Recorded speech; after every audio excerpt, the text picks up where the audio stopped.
placing any trade, all securities in order to discuss are tracked and monitored in virtual trading accounts. Virtual account prices and returns may differ from actual trading results. Commission costs are excluded.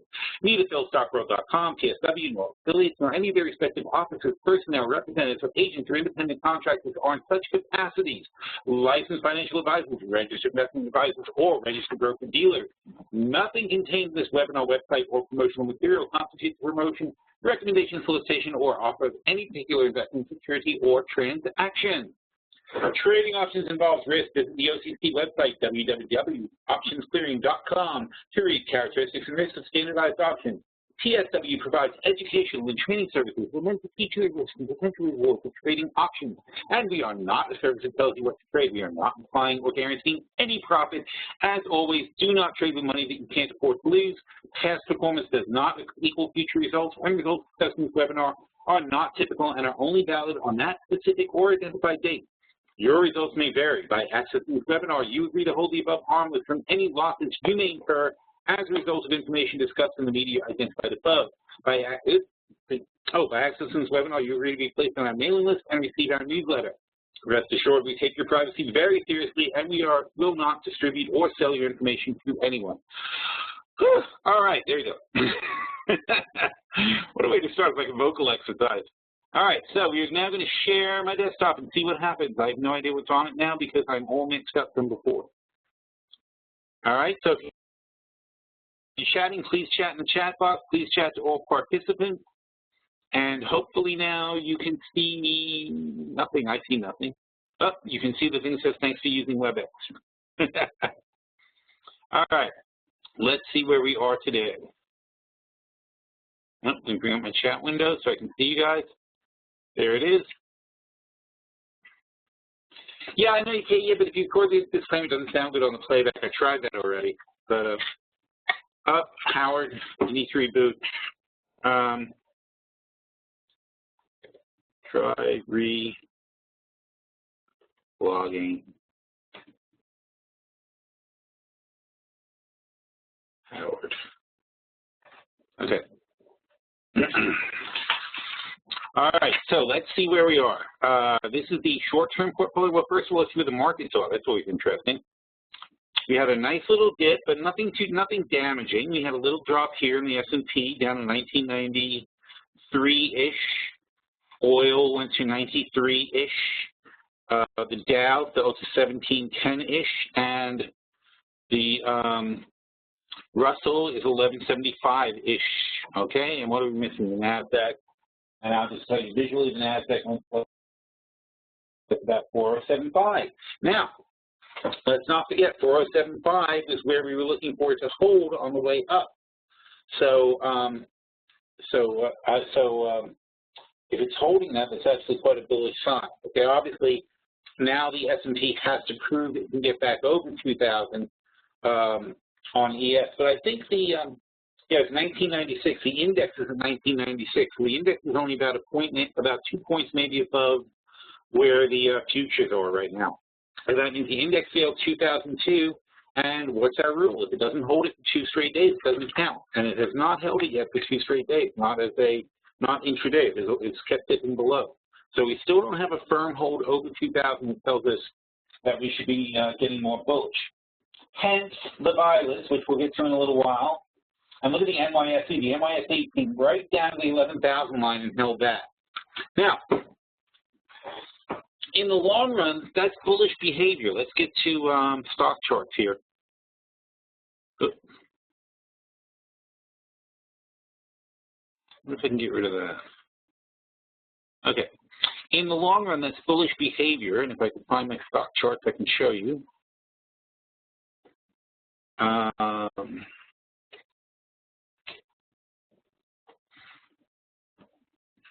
See, because now we're retesting. This is, oh, son of a bitch, I hate that.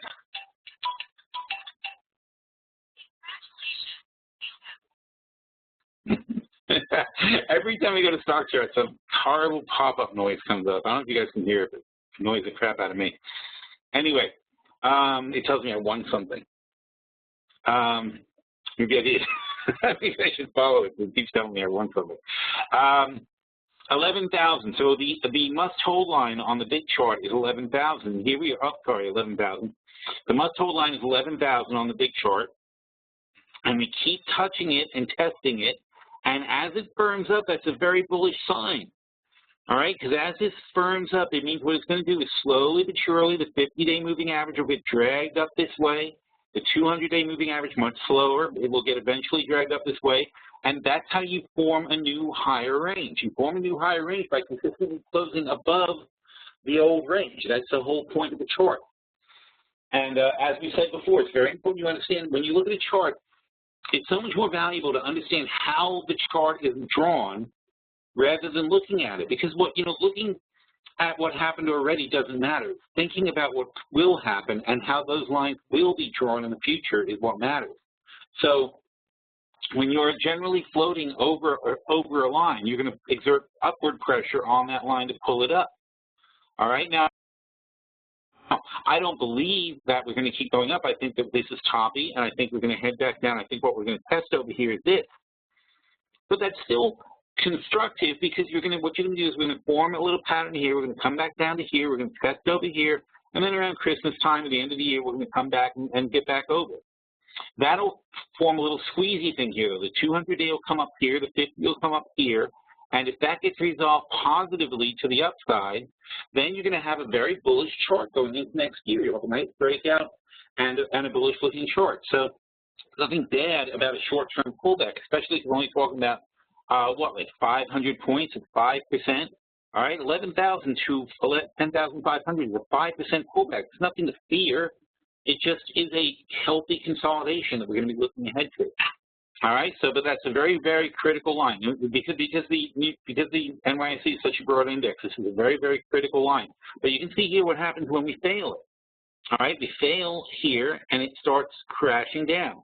We come back up, we fail, and it starts crashing down. So what are we doing today? We're testing. But later this week, especially if Draghi doesn't come through with stimulus, we're going to fail and start coming back down. No biggie. All right, so that's where we are. Keep getting distracted. What were we talking about? All right, meanwhile, we're bouncing up and down between the lines on our index. So the people who want the market up aren't done yet. All right, it's not really playable at the moment, but it's interesting to watch. This morning was playable. I called a short when it was up here because that was stretched, so we needed to call. When you're down here, it's not so easy to call. I think long off 1170 would have been obvious, but we didn't quite get there. Long off 1700, and I'm talking about just for the bounce. Don't forget the bounce off the 1700. When you start at 17.1 and you fall to 17, you got 100 points. So you're talking about a 20-point bounce. Right? That's not chicken feed. $5 a point, that's $100 in your pocket right there, just for playing that stupid little bounce. So those things are worth playing. Now, this is disturbing because they can't get back over 1995. If you can't get back over 1995, coming down from 2000, it means you're probably heading down to 1990. All right, so this is not looking very good. All right, where are we? Up. So that brings us to portfolios. All right. In our short-term portfolio, we went more bearish, and we're paying for it now. We were up 30. At one point, we were up 35%. Now we're 28%. That's like $7,000. All right, so we made a pretty bearish move last week. But we made that move because we were too bullish. We weren't supposed to be up 35% in our bearish portfolio when the markets are flying. We're supposed to be losing a little bit of money. I don't like losing $7,000 a day. That's annoying. But well, it's really $5,000. I think we were 32% over the weekend. So I don't like losing $5,000 in a day. But I feel good about the fact that we have 25 DXC October 25 called. I'm sorry, we have about 25. We have 100 of these suckers. All right, they're only at 50 cents. We doubled down on them, and DXC is currently at 24.57. So DXC is an ultra. It's a I'm pretty sure it's a 2X. Let me double check right now on my screen. DXC.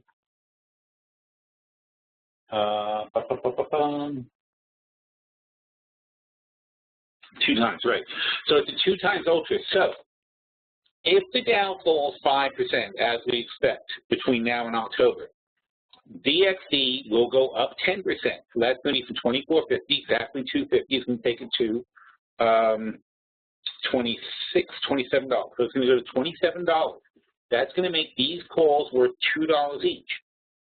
All right? It doesn't matter what we paid for them, really, because don't forget that we also took bullish plays in here. So the fact is, it doesn't matter that we paid this so that we make the particular money on this trade. It means that what will happen, though, is these will go from 50 cents to 20. So there's $15,000 worth of protection in this particular trade, okay, for a downturn from this point. All right? We've already got $128,000. That's not. It doesn't matter that this particular trade will only make, in the end, $8,000 if it goes where we think. It's the fact of the matter is currently it's $5,000. We anticipate getting $15,000 more from this point. All right, because we had other plays that offset it and made money. XLE is a bearish play, but it's not really the one we're focused on. Oh, look at that. It's actually profitable. That's nice. All right, so XLE, oh, nice drop there. That's right. Finally got a good drop. XRT is not profitable yet. That's another bearish play. You know, you want to do your inventory in your portfolios and say, well, where am I bearish? Where am I bullish? Right? Look at this guy. This guy's up 94%. Why do we still have that trade? All right, this is silly. Why do we still have this? There's no reason to keep that open. It's up 94.8%. I mean, all you can do is give me 21 more cents. We just talked about the Yahoo spread today. That's very much on track, and today's even up. All right, so we're not worried about this Yahoo spread. We like it. Here's XRT. Oh, I think we were supposed to combine those somehow. Oh, right, because we have September XRTs, and they were going bad. That trade was a problem. We bought back the short puts on that one, and we want to get out of that even if we can. That'll leave us with this XRT spread, which is currently a bit behind, but I like that one too. Our other big protector is the SQQs, and now notice I didn't do the amounts of those. You know, it's because these are kind of trades more so than protection, the XRP and all that. But here is another place where we anticipate using this money for an offset. So on these SQQs, they're currently, doesn't matter what they were, they're currently 340 minus 90 is 250. And we hope them, oh, they could be, well, we have $15 worth of spread in there. Now, SQQ is a triple, a 3 times ETF. So if the NASDAQ drops 5%, these will go up 15%, which is like $4.55, call it $5. All right? And that'll put it up to $40. And that means that these guys will be worth, these spreads will be worth $5, these calls. And they're currently worth $2.50. So they'll be worth another $2.50 more than they're worth now, times 40 is $10,000 more dollars. So here we have $10,000. So we have a total of $25,000 of, what would I call it? I think call it hard protection. We have $25,000 worth of hard protection in this portfolio against a drop. But that's not that much, really. I mean, now that's against a 5% correction. The question is, what's going to happen to the long-term portfolio if we have a 5% correction? It's kind of hard to say because we haven't had anything like a correction in ages. All right, at the moment, the long-term portfolio is at 22.3%. So it's actually doing a tenth of a percent better than it was this morning. But that's a lot of money, though. That's the problem. It's $611,000. So if the Dow drops 5%, you expect to lose $30,000 just based on $611,000.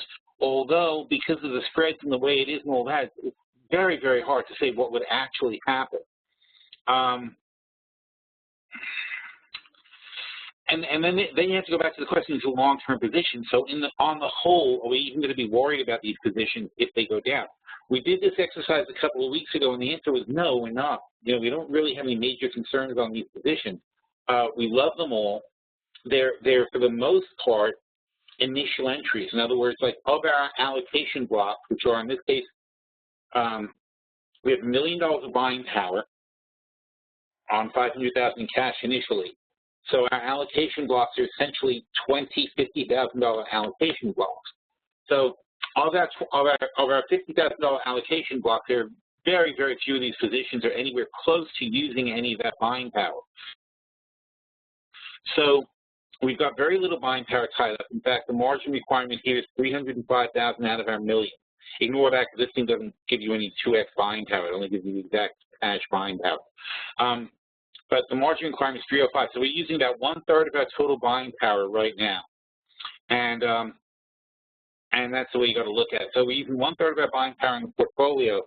Means that in a downturn, we're kind of happy to add more, but in a severe downturn, you're never going to be happy to add more. In a severe downturn, you want to get back to cash. So it's a little bit tricky right now, but I'm not, we talked about this last week. I'm not seeing, I see the possibility of a global catastrophe, but I'm not seeing a global catastrophe yet. So I'm kind of still in that I'm kind of still thinking we're going to consolidate and come back, at the 5% line. If we blow those 5% lines, though, even if this thing goes down a bit, I'm still going to be cashing back out and just taking the money and running. All right? And remember, we're supposed to be watching that total, and that total is 611 here plus, what did we say in the other one, 130 or something like that? So that's still 740. So it's still up around 740, and 735 is where I said we're going to start getting a little bit worried, okay? So that's 735, even 730, something in that range. That's when we get, because don't forget, we started with $600 and $600,000 in the two portfolios, so 720 is our 20% goal for the year. So we don't want to blow 720 when we're sitting in our hand. So, as long as we're keeping comfortably above 720, I don't mind letting things ride the way they are. But if we start going below 720, I'm going to start getting a little bit upset because I don't want to end up, after being up over 20% for the year, I really don't want to finish the year at 15%. That would be very annoying. All right, so, and also you have to look at the fact that the year is coming to a close, and, you can basically shut down now and go on vacation rather than risk it. So we'll have to see what happens, but I'm highly unwilling to blow the great gains that we've had already this year, and that's how I'm looking at this portfolio. So a little bit more cautious than usual. Nonetheless, does anyone have any questions so far? I don't see a single person saying anything. Maybe nobody can hear me. Let's see. Mike says LOL, so I assume Mike can hear me. All right. All right, I guess I'm so mesmerized nobody has any questions. So before I move on to the buy list, does anyone have any questions on what we've done so far? That's my question. All right, let's see. Okay, so we're going to go to the buy list. I hope you guys read these Morgan things. We don't talk about it much, but he's a fantastic writer. I love this stuff. That's why he's featured on our main page. Buy list. Here we go. By the way, this headline thing worked. We did get a lot of clicks. It's a shame, but it's that cheesy headline writing crap does work. All right. So we did our buy list. The first 29 picks that we had. Did I convey this properly? Of the first 29 picks we had, Hove, iRobot, Rig, Texas, and Wendy's failed to make money. But, when you say failed to make money, it only means they didn't go up. It doesn't mean they didn't make money. It just means that they haven't actually moved any. BTU is getting weak again. CCJ, did I mention CCJ? I don't know, because CCJ is better than where we came in. We came in on 6.7 way down here. It's getting back to here, but it's been going up. Anyway. So let's take a look at some of the new ones that we've added and talk about those, all right? I'm not going to go back over the whole list because that'll take us like forever. AGNC. AGNC is a REIT. They pay 11.2%. Wait. They pay, yeah, that's right. They pay, I thought it was a mistake. They pay 11.2% of the current stock price as a dividend. Oh, I'm sorry. There's a question now. Damn it. Gita says, Panera was a question this morning. We did a bull call spread. It's not from the buy list, dude. Where is that? Is that one of the portfolios? Panera? I don't remember having Panera. Income portfolio. It's certainly not in the long-term portfolio. But what's the question anyway? I like Panera. I mean, I have no reason to change the both full spread on Panera. Let's take a quick look at them.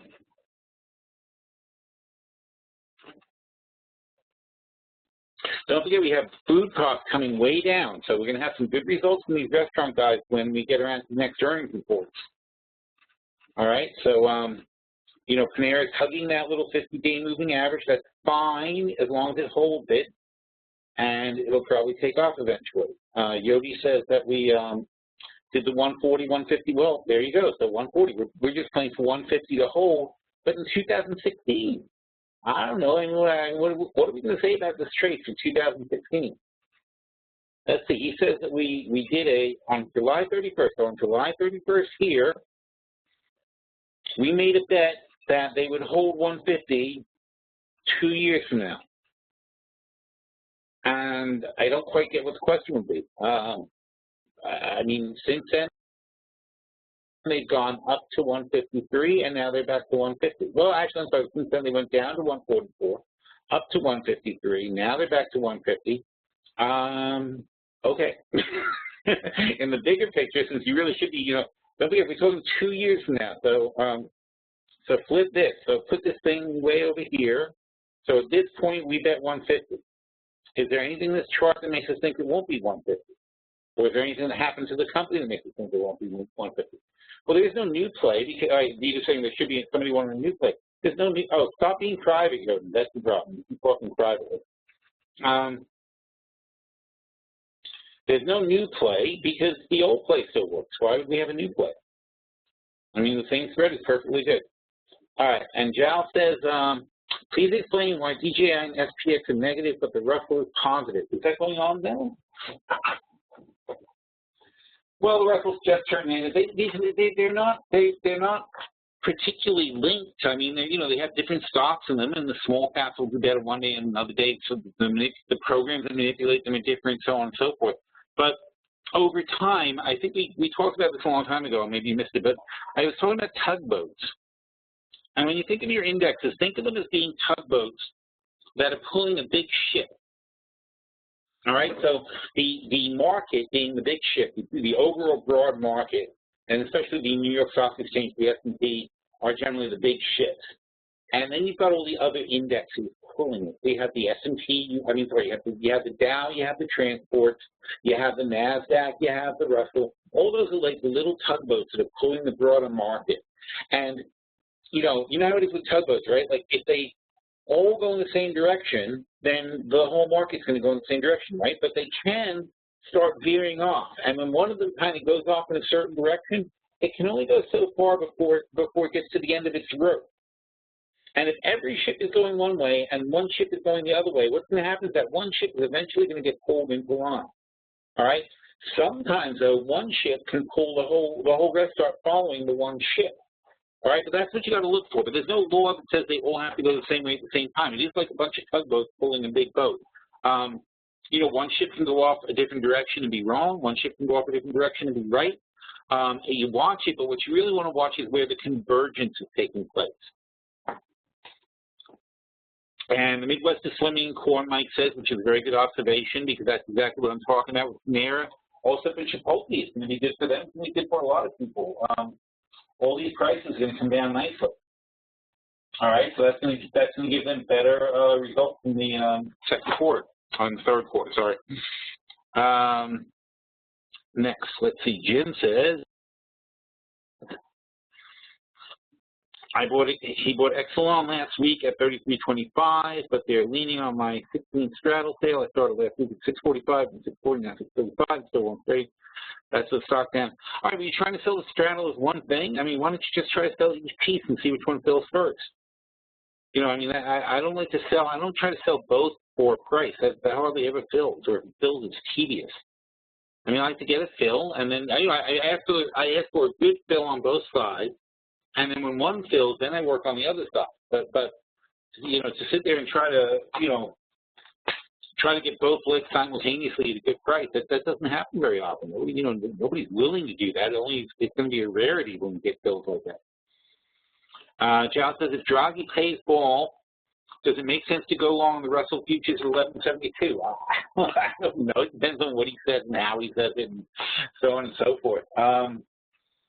And don't forget, when you think if Draghi plays ball, the initial reaction is going to be the euro is going to go down further, most likely, if he's easy on the money. The euro is going to go down, the dollar is going to go up. That's going to put pressure on our index. So then you'll have to see where they settle for. So even though it's going to sound good that Draghi eases, it seems being comparatively easier than the Fed.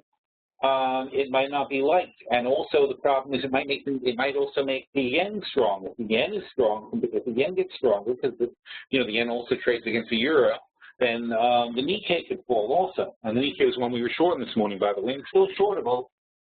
The Nikkei is really the laggard. It's not moving at all. It's 15,770. We were shorting it at what the heck?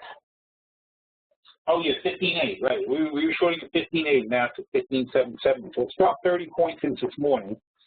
Not a big deal, but I like it because it's lagging the rest of the indexes right now. And so I think this is a problem also. If Draghi plays ball, quote, and lowers the euro further, and the euro is now sitting at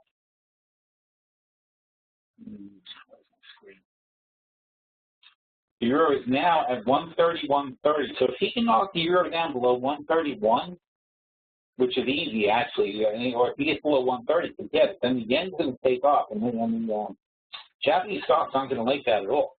So the dollar will get strong, the yen will get strong, the Nikkei will go down, even if it's a short-term thing. So don't start picking lines now. You have to observe. You have to, if Draghi eases, then we'll see what happens, and then we'll pick the spot. But to arbitrarily say 1172 now, there's no evidence. There's no way to say whether that's good or bad. That's going to be Thursday at whatever time it is. I forget what time it is. But it happens on Thursday. That's one. At some point. Let's see. Actually, today I think I know I put that chart up today, so we'll take a look.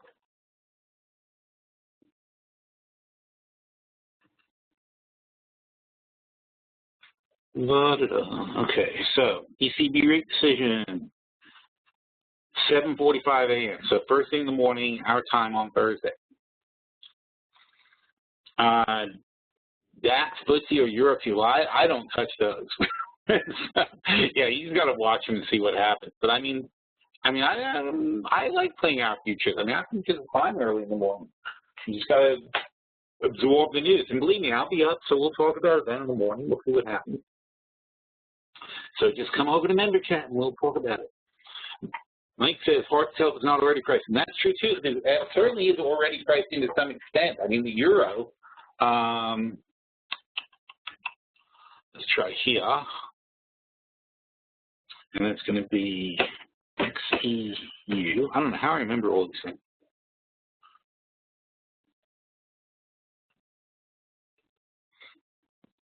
All these symbols in my head. I think something's priced in because look at this train wreck. Oh my God. This is a currency. This is a stock market. This is a currency. 139 to 130 is 8 out of 131. And if we use our handy-dandy calculator, I know that's a big number. 8 divided by 131. Well, that's not fair. It's 8 divided by, so it's about a 5% drop. It should be 8 divided by 139. So you're talking about a 5% pullback here at least, down to this level. And, in fact, let's take a look at that. Let's say 139 was the top line. We'll try this again. So let's say 139 was the top line. What is 0.95 times 139? So 132.05, and you see it right there? So 132 was the 5% line. We failed the 5% line, and we can't get back over it so far. All right, so we could be on the way to a 10% correction. There's a lot of people who are betting that the euro is going to parity with the dollar. Parity is 100. That's going to be sick. I can't even imagine. But I don't see anybody letting that happen. I think that would be crazy.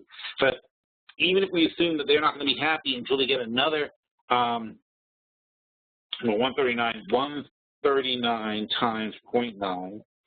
So 125. So basically, we're shooting for 125, and we figure that this, see down here, this is what Draghi is aiming for.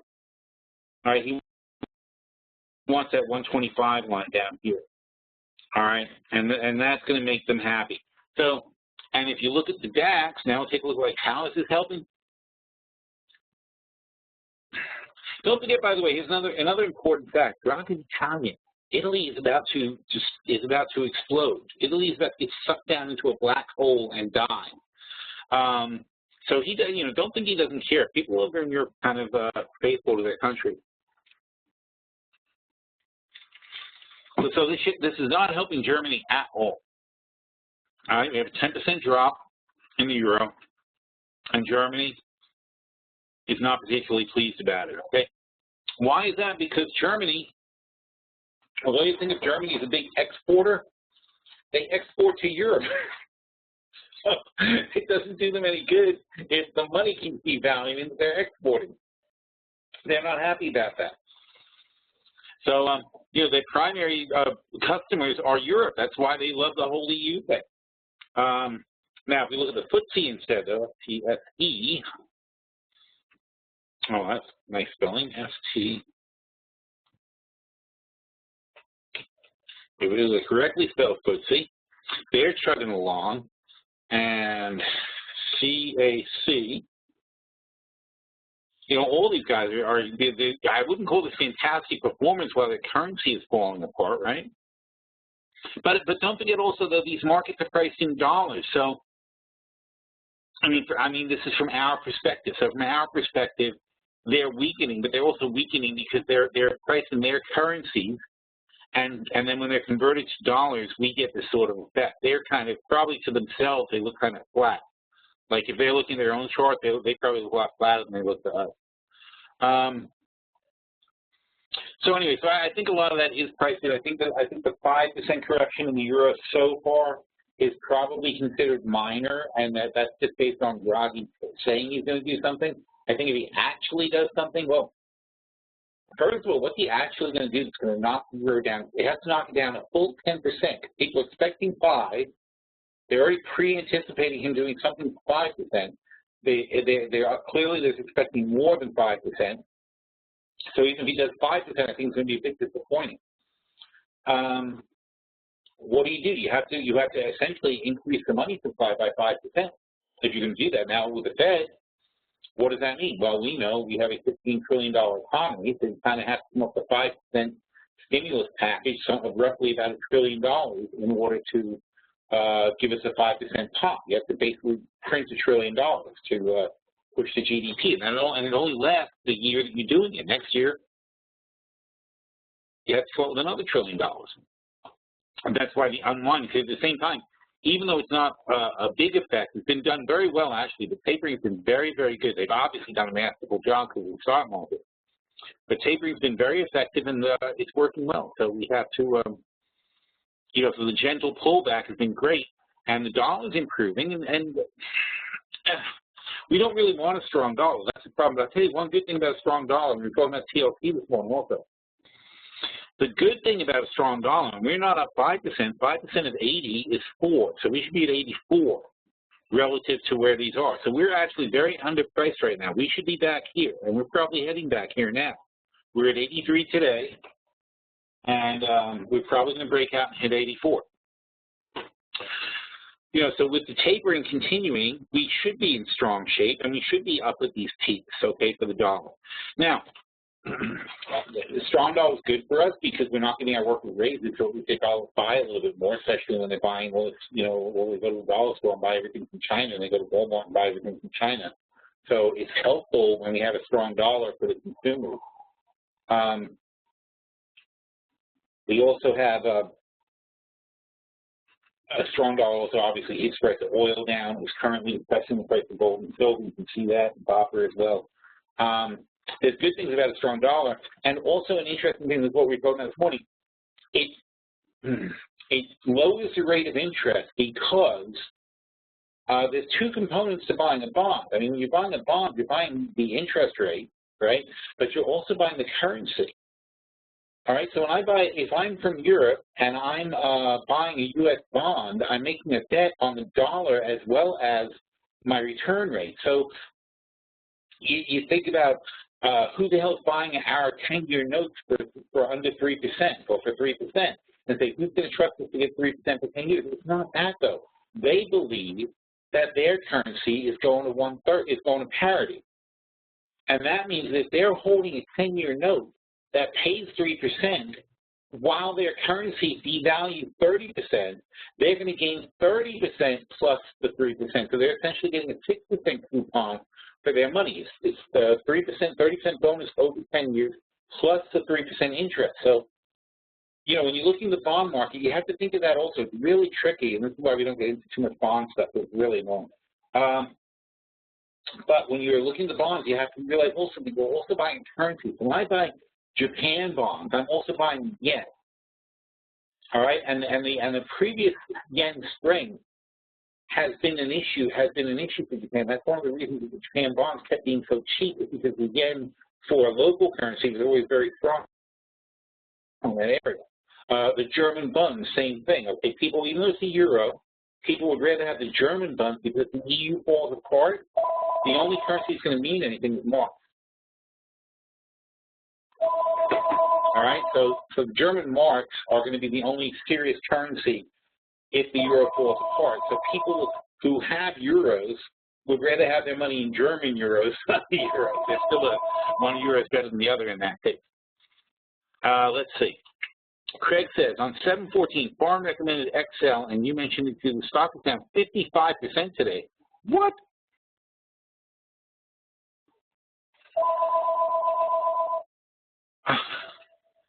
Yeah, you better talk to Farm. That's a box. What is 55%? EXEL.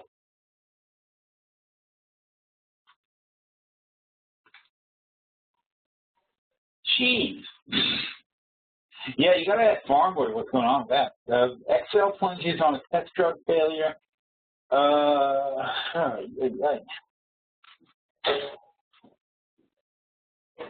Let's see.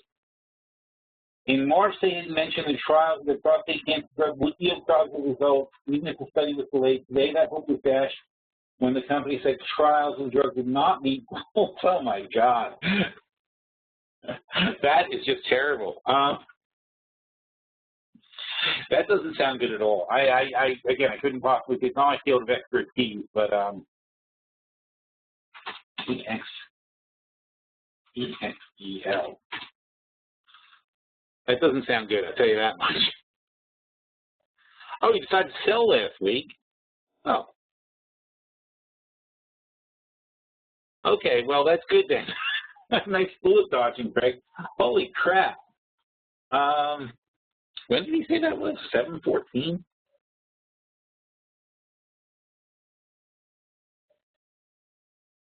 Just curious. I don't remember anything about these guys.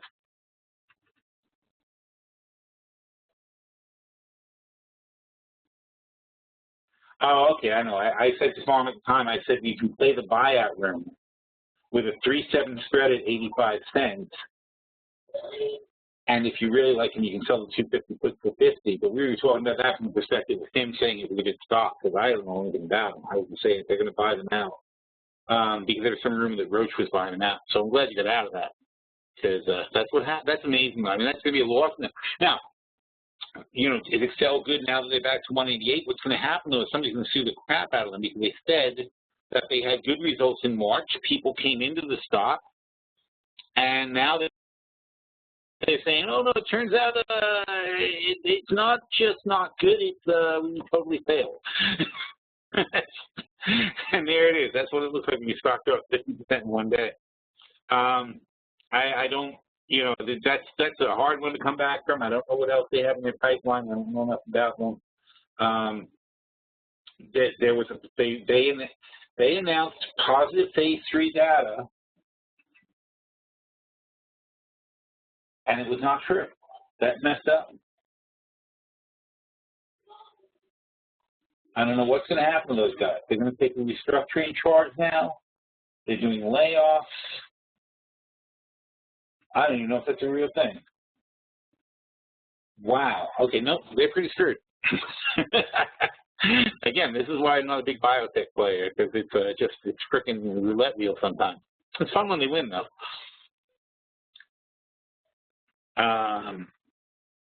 Yeah, Mike says, like Mike says, I like the big guys who have pipelines and they buy other guys. And, you know, if Excel does, here's the thing, if Excel does well, they're only going to get bought by somebody else. So, you know, I mean, obviously it's fun to be in there when they win. You know, like, look, here they went from 4 to 8, then they went back from 8 to 3, now they went from 3 to 4, or 450, now they went back to 2.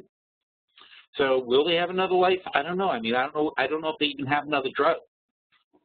You know, based on the information at the time, when they, you know, when you say they have a positive study coming up and we're just waiting for the results, that sounds great.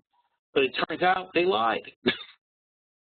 Or they are grossly misinformed by whoever their source was. But one way or another, it's going to be a lawsuit. All right, so where are we?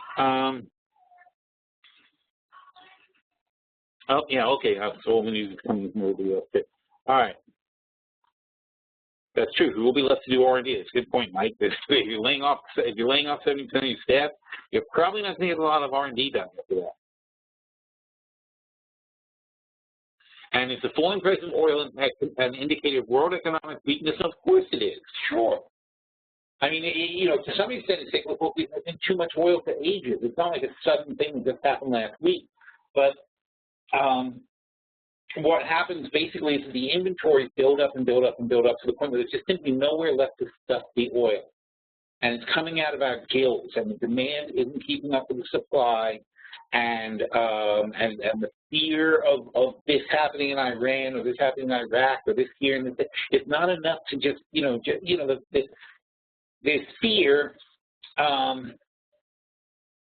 You know, it's like being at McDonald's and worrying that they're going to run out of hamburgers.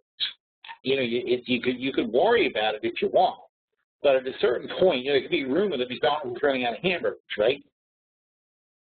But meanwhile, you sit there and you watch a hamburger and a hamburger and a hamburger and a hamburger, and you say, and suddenly you can talk about peak hamburgers and say, oh, look at all these hamburgers. Oh, and then the lunch crowd comes in and they see all these hamburgers go out. And you say, look at that demand. There it is, a huge swollen demand. There'll be more hamburgers used than they could possibly be housed in the universe shortly.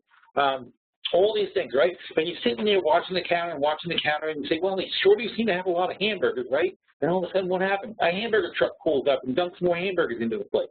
You know, that's the thing about oil, because you're always watching the short-term thing. So you watch the lunch crowd, and the breakfast crowd, and the dinner crowd, and the weekend crowd, and this and that. And you know, things go up and down, fine, whatever. But the reality is there's always more hamburgers.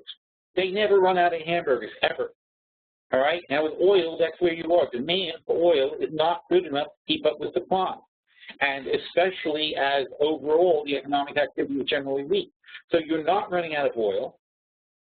There's plenty of it, and it means it's mispriced. It means that, go back to McDonald's, right? So if you're worried that the hamburger is going to run out at lunch, and you see a lot of people coming in, you might be inclined at lunch to pay $1.50. But if you stand there long enough, you know, $1.50 for $1 hamburger, you might want to, say, oh, I'll pay $1.50 to make sure I get my hamburger. But if you sit there for a couple of weeks and you watch it, and you realize that it's always busy at lunch, and then it gets less busy and so on and so forth, you'll eventually realize that $1 is the right price for a hamburger. I remember they were like 30 cents or something. So the point is that on oil, it's the same thing, though. So you watch it, it goes up and down, it goes this and that, and they talk about a war here and a war there, and after a while you say, you know what, this is what oil's worth. It ain't worth no $100 a barrel.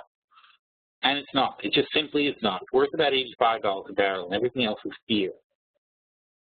All right, it's worth $85. And why is it worth $85 a barrel? Because that's about the average cost of producing and shipping oil to getting it to America. It's $85 a barrel. That's about the average. In fact, you can probably argue it's closer to 70, but let's assume there's always going to be tension in the world and this and that.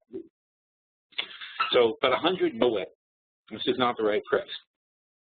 So the price of oil isn't really an indicator of economic weakness other than more of a realization of the correct price. But if there were increasing demand, the price would hold up better than it is.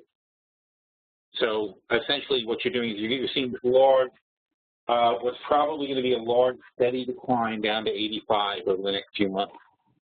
All right, and maybe lower, but I mean, I think 85 is probably going to happen. And Mike says, if we have time, are any casinos interesting for new plays? They're all getting filled. Are they? Well, I guess so. There's Macau and crap like that going on. We've got Caesar, who isn't really in Macau, and see how they're kind of steady by comparison. Not that they're weak in the first place, but they're kind of steady here. But they're a big gamble. MGM is not so bad in Macau. I mean, it's not so big they're not so big in Asia, but they've taken a hit with everybody else. So I think they're probably interesting down here in the low 20s, and they start becoming interesting. But the guys who own Borgata, if somebody can tell me who owns Borgata, that's the interesting one, because that company, they just lost their competition in Atlantic City. I mean, the 3 casinos in Atlantic City just closed down, and Borgata's still there, and they're a small casino company, I think, and closely held.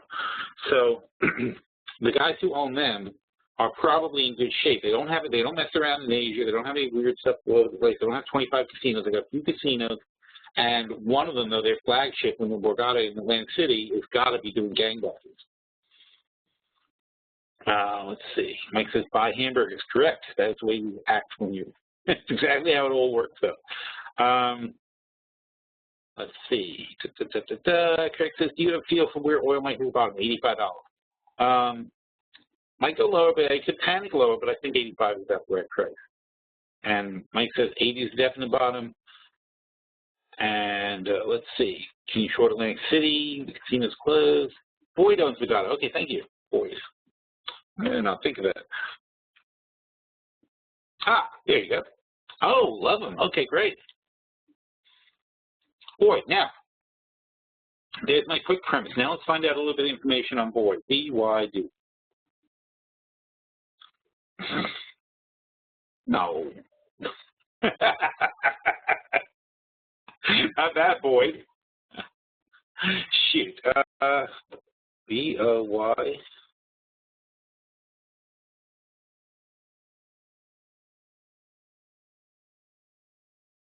Oh, there they are. BYD, Boyd Gaming. Wait a minute. What was that other thing?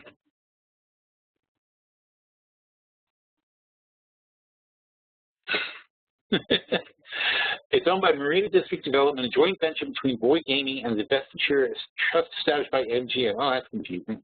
All right. So let's take a look at Boyd. Boyd operates multi-jurisdictional, blah, blah, blah, blah, blah. Okay. It owns, I know they own little things in Vegas, Midwest, South, Borgata, 21 gaming properties, Nevada, Illinois, blah, blah, blah, blah, blah. And a travel agency. You don't have that. All right, so while it's a plus, it's hard to say what the actual percentage of Borgata is. There's a 1.2 million square feet of casino space. And then I guess if you wanted to find out. Now, see, all right, well, I'll tell you, here's how you do some research quickly, right? So Boyd has 1.25 million square feet of casino space. That's fact number one. So what we want to find out now is, let me open another tab if I can. All right. Borgata statistics. Probably find this on Wikipedia or something. The Borgata Wikipedia. And what I'm looking for is how much, all right, 2,000 rooms and 161,000 feet. There you go. So back to Boyd. So that's 161,000 and 2,000 rooms. They have a total of 11,000 rooms and 120. So it's about a little bit more than 10, maybe, you know, like 13, 14% of their casino space, and 2,000 is almost 20% of their hotel rooms. So let's call it 15% of their operation is Borgata. So you see how I got there? So the question is, how much of an impact does Borgata have on Boyd? Well, about 15%. Now, maybe it's the most profitable 15%. Maybe it's twice as profitable as others. I don't know. That's a whole other tricky thing to look at. But, you know, you look at their annual report, I'm not getting into that right now. But it's a quick sort of thing to find out. That's what you do. It's using logic. It's like if they have this many square feet, and if they have this many hotel rooms, this particular hotel is this many square feet, this many hotel rooms, then we can say, okay, Borgata is about 15% of their total operation. I would venture to say it's a more profitable 15% than whatever they have in Mississippi and Alabama and stuff like that. But that would be a guess. So let's say if I wanted to be confident, I'd say 20% of their operation was Borgata. Now, how much of an advantage is it for Las Vegas, for Atlantic City to lose 3 hotels? And what's that going to do? What that does for the other casinos is it basically puts their marginal cost over. So in other words, instead of being those 10% of the rooms that are open, not used every month or whatever number it is, that's the foregone profit. By you fill those rooms up, you don't really have to hire more maids or more staff or more anything else. You have more people in your hotel room eating more food, gambling more, so on and so forth. That drops to the bottom line. So then you want to take a look at Boyd and see what do they usually drop to the bottom line. And we go back to here, and we go to the income statement of Boyd. We'll see how tight their margins are.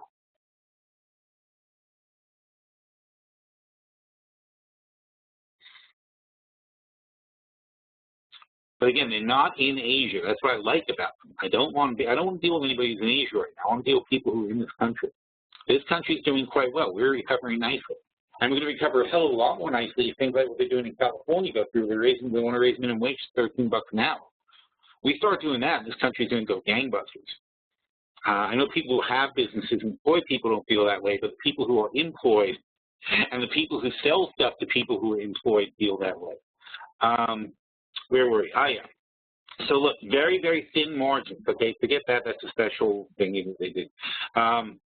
So very, very thin margins, and that means that there can be a huge impact on them, and their top line operating income, 278 off of that. So they're dropping 10% to the bottom line. So if one hotel that is 20% of their total operation drops 10% to its bottom line, that's going to add 2% to the entire company. All right, so you figure the Borgata, and again now we're roughing it out, but let's say they do 500,000 and they drop 50,000 to the bottom line. If they improve their, if their marginals come in at 10%, they could drop another 25, 30,000. If you look at a 10% increase in operating income off of Borgata just having a nice little bump. Okay, so that's just bump them up like 10%, maybe more than 10% of their operating income. Therefore, all right, let's get back to, oh, I'm sorry. Meanwhile, let's take a look at the balance sheet. How much debt do they have? $4 billion, not too much cash, but it's a casino. What can you do? You know, it's a real estate game in the end. Cash flow, not very exciting. They borrowed money. Let's see how they're doing up to date. Teeny income. Yeah, they're running a razor-thin operation, these guys. Very tight.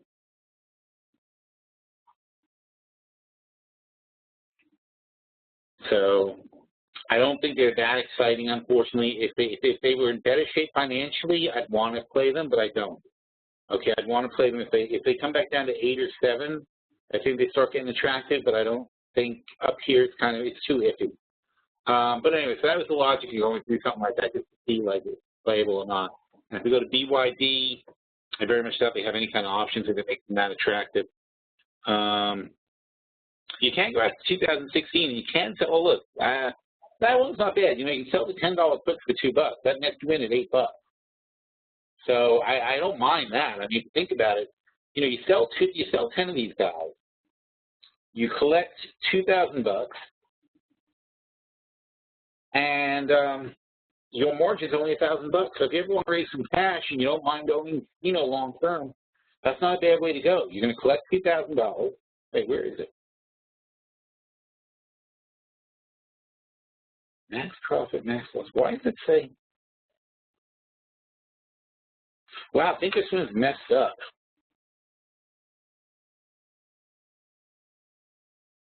Oh, it's a buy. I'm sorry, that's my fault. I'm like, they're on drugs. Let's try selling instead. There you go. So we sell it for $2. Now we'll see what happens. There you go. You collect 2,000. It's the same thing, the same buying power effect. Remember? So it's $1,000 of buying power, and you get 2,000 cash in your pocket for doing it. That's not a bad trade-off. So if you want to get into Borgata, that's the way I would do it. And probably, and you could offset that with like a bullish play on Caesars or a bullish play on MGM, you know, like a spread. But, you know, on the whole, it's probably the only way I'd want to play this right now. It's just not low enough to be exciting. I'd rather wait for a crash and get a good deal. Speaking of crashes, how's everybody doing today? Yeah, oh, look at that, popping right back up. So much fun. These guys are still dead. These guys are still dead, but the Russell's all over the place. It's hysterical. All right. Boyd Gaming. And since the Borgata is partially owned, now we have to divide that by 2. It's only partially owned by Boyd and partially owned by MGM. So maybe it has less of an impact than you're thinking. So anyway, so on the whole, Boyd not that exciting, but if I were going to play it, I'd sure take the net $8 entry, which gives you about 35% off the current price. Any opinion on TRM problem, high beta? What? What are we looking at? I can't keep flipping around the stocks. I got to start looking at the actual portfolio.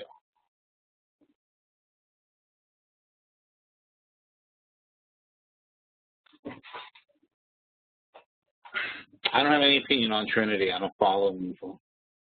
So I could not tell you just now. I could do a little bit of research and look at them more, but I really paid no attention to those guys. TRN.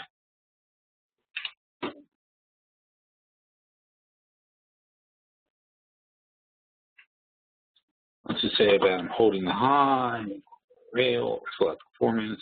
No, I don't know any particular reason. And thanks. Oh, that was fine. Anyone drinking the Morgan Stanley Kool-Aid on Tesla, is that, or for the rally? No, this is the kind of stuff that they do, though. You know, when the banksters and the investment bank, they want to push a rally, they're looking to get this over the top so they can all make lots of money. You know, they want to see S&P 2000 because they get S&P 2000 and they get all these predictions out there. This is their whole goal right now is to get all these retail buyers to come in for the fourth quarter and put their money in. If they can't engineer that, they're going to have crappy quarters. So they're all highly motivated to generate excitement in the market. And that's why you have people saying Tesla 400 and things like that today, which is ridiculous. But it's just all, you know, they're trying to generate market excitement. You know, so you got to be real careful of all this hype. And I used to talk about that in 2007, 2008. I was so angry at all the insane hype that was out there. And they would upgrade things and come out with these statements about oil, you know, oil $200, and you know, all these companies, and Exxon should be double, and this and that. And it's ridiculous. Like, how is Exxon going to be double? How are they going to go from $300 billion to $600 billion? Where's that money going to come from?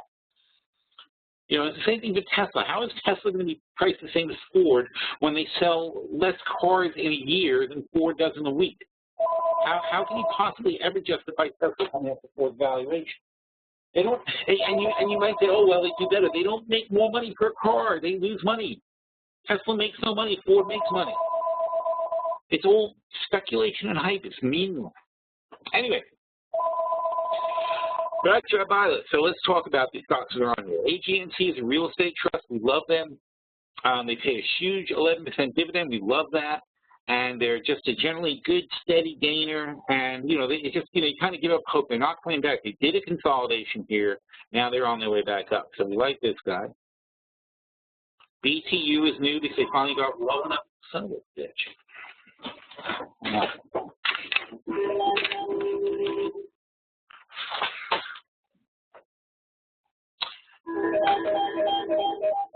That is not supposed to be raining. I have that turned off. BTU is obviously a coal company. We like them a lot, but they're, you know, generally in the low end of their range, so we like to play them when they're down here. Cheesecake Factory, same as Panera we were talking about before.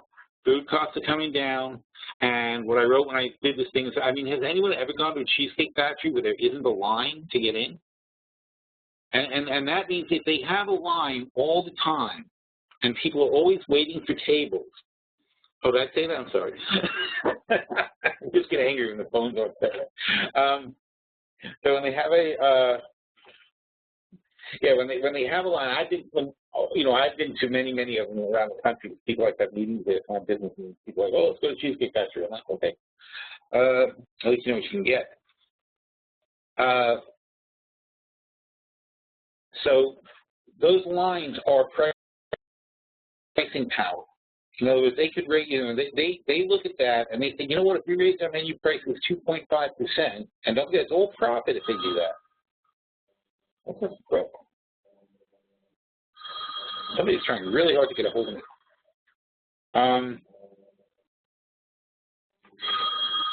So if they,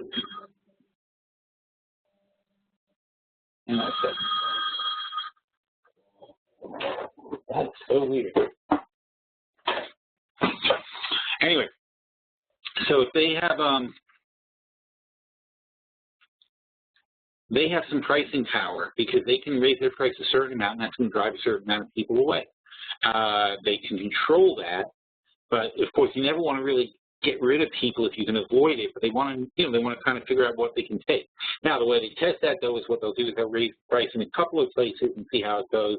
And if nobody leaves and there's still just as many people next week and whatever, they'll roll the prices out in different places. So that's how they'll do it. Meanwhile, those food costs are coming down. They might not need to. So they got teams of psychologists for this sort of thing.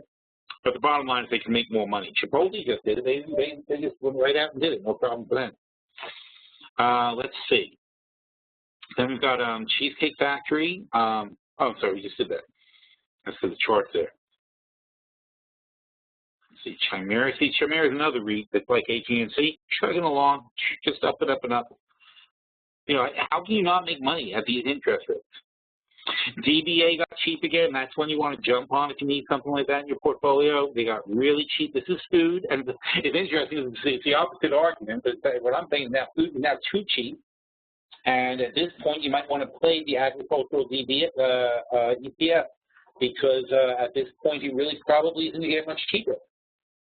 And that goes for goes for anything. There's a certain cost to planting things, a certain cost to owning the fields and having the equipment and hiring the people and so on and so forth. At a certain point, things get to cheap enough where they can't get any cheaper. Like when gold gets like $12.50, we say it can't get cheaper really than $12.50. It could, of course, temporarily get cheaper, but in the long term it doesn't. The other nice thing about DBA is it's an inflation hedge. Because if inflation does kick in, then food prices will go up, and that's going to bring it up.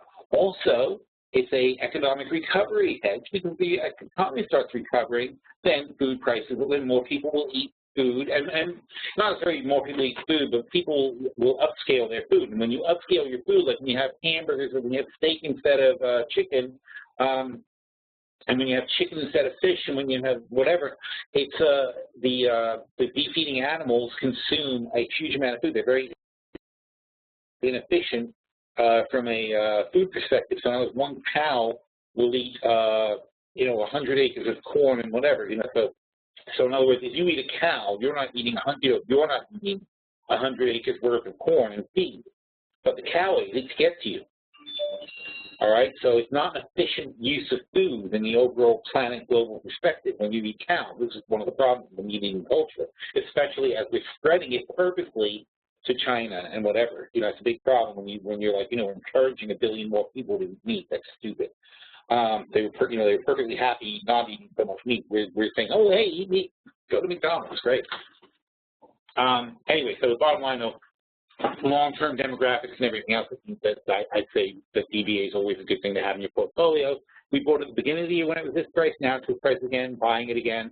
This one should go in the long-term portfolio. I'll probably make an official place bet because I wouldn't want to let it go at this price. Let's see.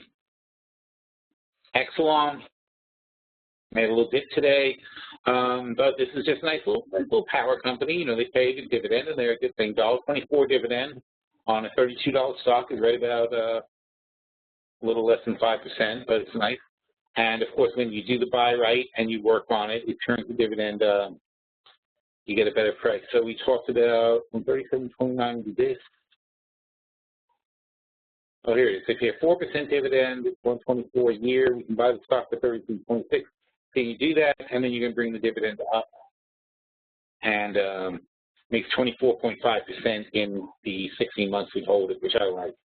You know, and again, it's a safe-ish play, which means you can commit, you know, when you're committing the bigger capital to things, you want to have plays that are generally more safe, especially if you're not sure about the market environment.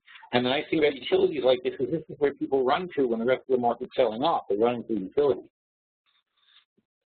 And GSK is big pharma. We like these guys. They had a nice little dip here. They're going to hold this line, theoretically, the mid-40s. And I like doing spread on them. GLL is actually now it's better than it was when I did this spread. We're looking at the April 87. They're at 89 now. Looking at the 89, 87, 77 bear put spread. So we're looking for them to fall way down to here. And that's based on gold going up. Okay, when gold was down, they topped out at 94.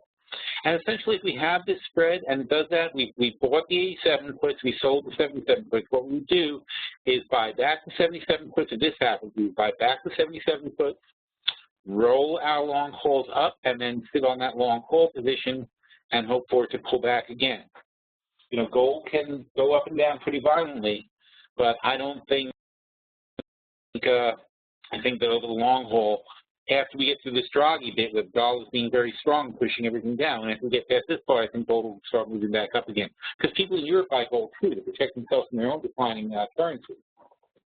All right, HK is a little oil driller. They're out of favor right now. It's not probably the best time to buy them, but we do want them on our buy list because we like them. If they come back down, we're going to like them a lot more. And like I mentioned here, the way we set this play up, we get a 370 net entry, and we're talking, you know, 5-something now, so we're not really worried about 370.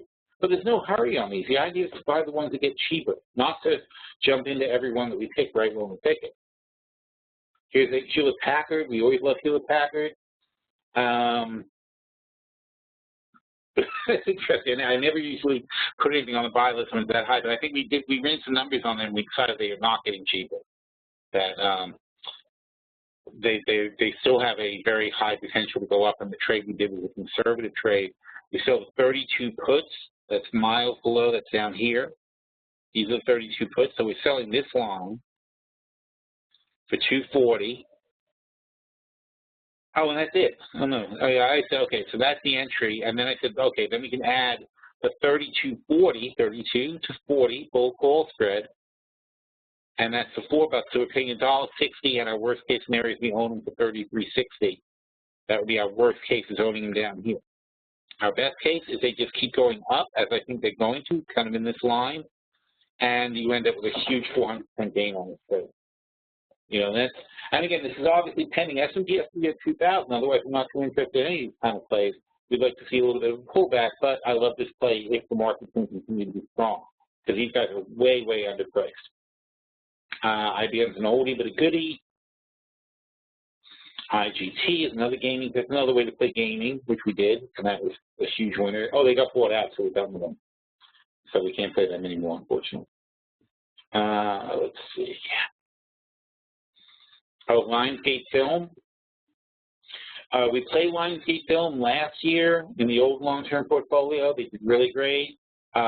We kind of wanted to, we were hoping they would pull back, but we gave up on that, and they're not going to pull back. So we just look like a little play that you can get in on them here.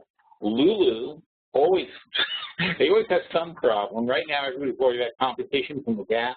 The Gap opened up a thing called Athletica, and it turns out, and I was wrong about my description here, I should have changed that. Turns out Athletica is a separate store. They're popping down a whole bunch of separate Athletica stores, competing with about half of the Lululemons in those districts, trying to get in on that action. But one of the points I made to people when we talked about last time is I think, look, it's like in San Francisco, Levi's was the first jeans company in San Francisco back in the 18 whatever. And you know, a lot of people came and competed against Levi, but that doesn't mean you get away. You call Levi a dead company just because other people are competing against it. You know, they came up with the idea, they branded it. People, you know, they're the leader in the industry for yoga wear, basically, and they set the trends. And so you basically say, well, this company is probably going to grow over time. They'll have competition. Everybody has competition eventually. So I do like them at this price. This price is worth it. At the higher price, we didn't like it, got out. last time they did this, we got out. We've shorted these guys at certain points before. But at this point, I like them long. And down around under 40, I like these guys long. Mattel, we did analysis of Mattel. Barbie is not that big of a deal. Barbie sales are down 6%, $1.2 billion, but American Girl is up 11% at $632 million. And other girl dolls, God knows what those are, because my girls don't play with them anymore. But other girl dolls are up 25% at $1.3 billion. So all they're doing is they're changing their marketing mix, and Barbie is de-emphasized. It's off its trend. But that's, the knock on Mattel is that Barbie's over and Mattel is dead. That's idiotic. They make all kinds of toys. They make tons of stuff, and their doll line is doing better than it ever was. All right, this is a hugely underappreciated stock. I really like them now. Newmont, don't care. And why is the other REIT that we love? Look at all these REITs performing fantastically. The New York Times. Also very, very disrespected. I like them down here. I'm calling a value bottom on these guys. They're moving themselves to be a more digital presence. They've changed their subscription mix. It's a lot of blowback on this sort of thing. But on the whole, I think they're going on the right path. And I think that the bottom line with the New York Times is you can't beat it for content. And I know I'm a liberal and I say that kind of stuff because I think all the conservative paper stuff, but there's really not much less. If you're a liberal, you appreciate the New York Times. You can't really get that kind of reporting anywhere else. It's the science to conservative in the media. It's ridiculous. So it's really high-quality journalism, and it's just, I think content is king here. There's not many people who are doing it anymore, and they may be the last man standing. So I think that the business model and what they're doing to adjust and stay with things is good. And I think that the challenge is Murdoch has been throwing the kitchen sink at these guys to kill them in New York. He's just doing everything. He's stealing the writers. He's discounting his papers compared to their papers. He's got deals with newsstands to freeze them out of newsstands and give them smaller spaces in his papers. It's all just crap, but it's being done, and it still isn't working. That's the bottom line. It's not actually working. And he's getting old and tired and under investigation for various things. So I think those days might be getting behind us. So, look, they were terrible. They've gotten better. There was a little bit of overexcitement about where they would get. The reality is here. This is about real for them, but that doesn't mean you can't make long-term plays. Because long-term, I think they're going to stay in this range, probably, stay around here. But that's, but the kind of trades that we make. And what are we selected here?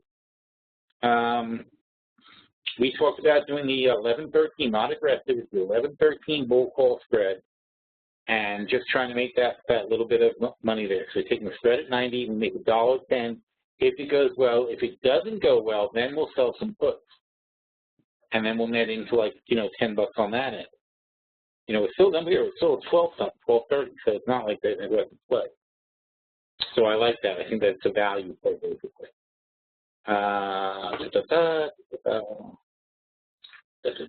Taser, love them. Still going up.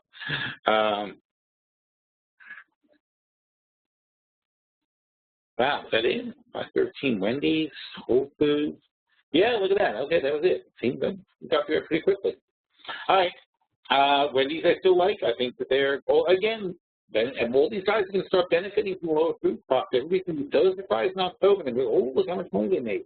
Like, duh, food got cheaper. Whole Foods will not get as much of a benefit from cheap food, but I like them down here from a value play. All right, their biggest problem is they've spent a ton of money going into Europe at the worst possible time. They're going to Europe in the middle of an economic crisis. It's not their fault. It wasn't a bad plan. It was logical to expand into Europe and get into Paris and London and places like that, because people, who come to New York and in America, they come from there, and they say, oh, we get this in our country. So they're going to put them in. But bad timing, bad economic timing. I don't blame the management for that. I don't blame I would blame GE for bad economic timing because it's their job to have good economic timing. We expect them to have people on staff to do that sort of thing. I don't blame Whole Foods because I don't expect them to have staff economists who are able to help them with that sort of thing. You know, there's certain people you would blame, certain people you wouldn't blame. I don't blame Whole Foods for mistiming the global economy.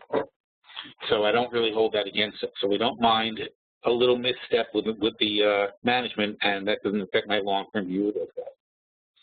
All right, I'm going to be about done then, guys. It's been a good session. We actually accomplished what we were supposed to accomplish. I'm very proud of myself. And Mike says, life after Congress is even better. That can't be doing a good job on Wall Street. Oh, well, of course. Eric cares. Oh, please, don't even get me started on that. All these guys taking their payoff jobs after they retire. After retire, gets fired. He retired a little early. God bless him. Good riddance. Let's see what else. All right, so where are we in the market? One last time, we'll take a quick look.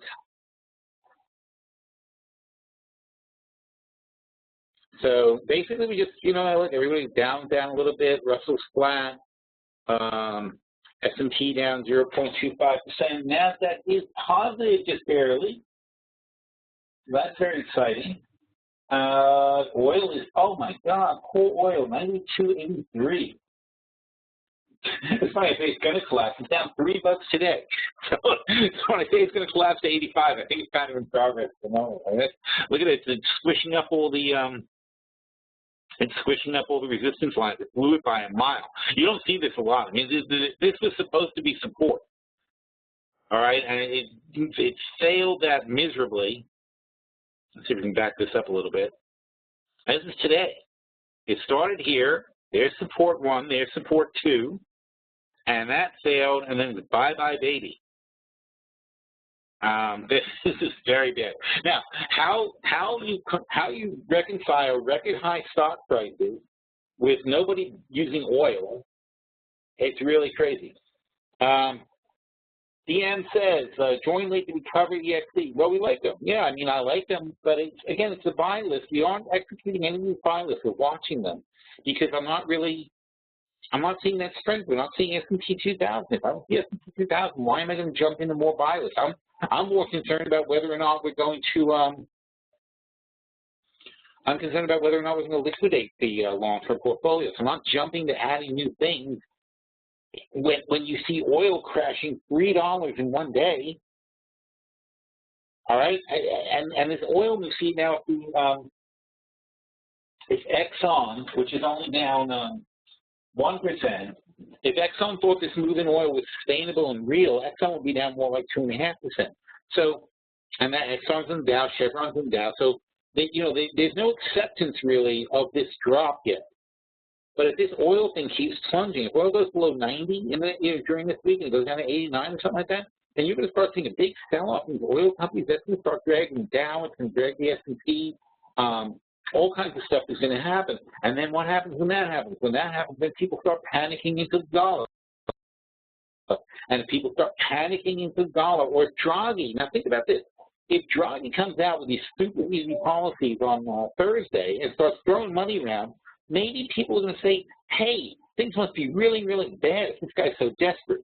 That's also not factored in. Like people in this country especially are very they look at all this news and the bad news from China, bad news from Europe and stuff like that, and they go, it's not affecting that. But when you see that the head central banker starts panicking, maybe it makes them panic too. It sure made us panic in 2008, right? You had the freaking Congress people and everybody. Remember the pictures of the Congress people and the Fed people coming out of meetings and they look like ghosts and the worries look on their face? That made everybody panic. If they're running around having emergency meetings, then you probably should be worried about something, right? So, it depends on how Draghi does this. He could make a mistake. He could overdo something. He could say the wrong thing. He could turn people sour. So even if he gives out more free money on Thursday, that doesn't mean everybody's going to think that's fantastic. People are modeling $100 oil. I know people refuse to stop modeling $100 oil. It's ridiculous. That's why we shorted XLE. It's not realistic. Okay, you can't afford $100 oil. People can't do it. You can see it from the demand. You can see it from having a terrible summer driving season. You can see it from the movie box office as well. People would rather stay at home because real people don't have money. You know, people in the bottom 80% don't have money. That's not us. You guys want a stock seminar, and that's not us. We're not in the bottom 80%. Okay? You know, we're in the top 10% for the most part, people listening to this. And, you know, it's very hard because, look, the majority of the people in the world and in America are the people who are your waitress at the diner and the guys washing your car and the checkout girl at Walmart and whatever, or wherever you go, the shopping thing. Those are the real people in America. Okay, there's no mythical factories where people have jobs and they're making good union wages or anything like that. It doesn't exist anymore.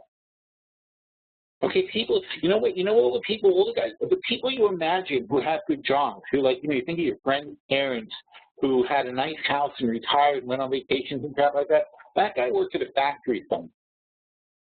Okay, those dads worked at factories and had good jobs, and they worked for this place, they worked for a pharmacy company, whatever. These days, those jobs are warehouse jobs. These people working in warehouses, loading boxes for Amazon, UPS, and crap like that.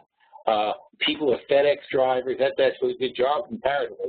But there aren't so many great jobs anymore for the people in the bottom 80%. They're mostly crappy jobs. And they're making crappy money, and they haven't got money to spend. And that's hitting in this country, it's hitting our country very hard. And the reason it's not hurting the S&P so much is because 60% of the S&P's money comes from overseas. And even though the overseas bottom 80% is doing poorly too, the top 20% or the top 10% especially are doing very, very well. You know, the rich people in every country are doing well. And if you think the top 10% of 7 billion people, 700 million people in the world are doing quite well. So the S&P, and I think the S&P is generally going to be marking to the top 20%, so that's 1.4 billion people. So they don't really care if 100 million people in America aren't doing so well because they've got 1.4 billion people worldwide to market to. All right, so frankly, they're happy to sacrifice those 100 million people if it gets them into the other markets, and they have, by shipping all our jobs overseas. That's what's happening.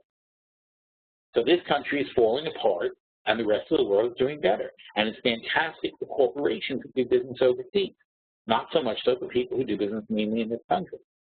If you're serving the bottom 80%. I don't. I saw this coming a long time ago. I have a business that serves the top 10%. All right, so I rely on people in the top 10% for my income. I know that's callous, but you have to make a business plan that works.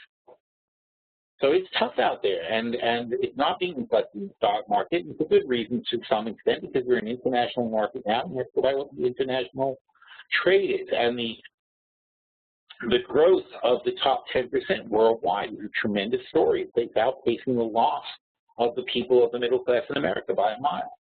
And that's why these things are working. That's why you can have these record high prices when people all over the world are suffering. It's like, it doesn't matter if they're suffering, we're not selling to those people. Those people work for us. We want them to suffer. We don't want them to have money. Okay, we want to pay them as little as possible so we make as much as possible on the stuff we do sell. That's how the global economy works. So can this keep going? Yes, it can keep going. But when you look at things like oil, which has to be sold to the masses, this is the problem. You can't sell oil for $400 a barrel to the top 10%. The top 10% won't pay it. They'll go get electric cars. So you have to sell oil to the people who use it every day and at a price that they can afford. They can afford less and less. And they're driving less and less because they can't afford it. What is it, like $50 to fill up a tank of gas? They don't have $50. They don't have $50 for that. They don't have $50 to go to the movies. That's another problem with the movies. And they say, why are the box office down in the movies? Because all the movies are making, it's not so much the movies, it's the freaking popcorn for $10. You know, I mean, I'm not a person who really stares at my money, but I go to the movies and I notice I pay more money for the snack bar than I do for the tickets. That's ridiculous. That's just completely ridiculous. And they got big things. They don't care about anything else, but don't you dare bring in food from outside. That's their biggest rule of the movie theater. Don't you dare bring in food from outside. You buy our food, damn it. Because that's the only place they make their money. So they're shipping half the money back to the studios. it's a terrible thing, and they're baffled. And this is the funny thing, though. You look at the analysts, and they're baffled at why the box office is down this year. They blame everything but the price. It doesn't even occur to them that people can't afford it. Who's got $100 to go out with 4 people to the movie? That's what it is around me. It costs. I'm not even talking about dinner. I'm talking about I think tickets are like $10 each, and that's $40 a ticket, and we spend another $40, $50 on the food. That's insane. Oh, and Mike's saying it costs $100 to go to the movie. That is just insane. And they wonder why people don't go. So yeah, want to make it $200, see how many people go. And that's been their solution, though. They keep raising the prices. So I see that happening this year. They've raised the price on popcorn. And this is the problem also, and so we'll close on this. But the problem also, you have to realize what happens. If you look at who's the movies, right, it's generally people in the top 20%. People who are poor aren't going to the movies. So it's people in the top 20% are going to the movies. They are, and of course, obviously, for a treat, you'll still get certain people, like once a month or whatever, people from the middle class, we'll call it the middle class, even though there's hardly a middle class anymore.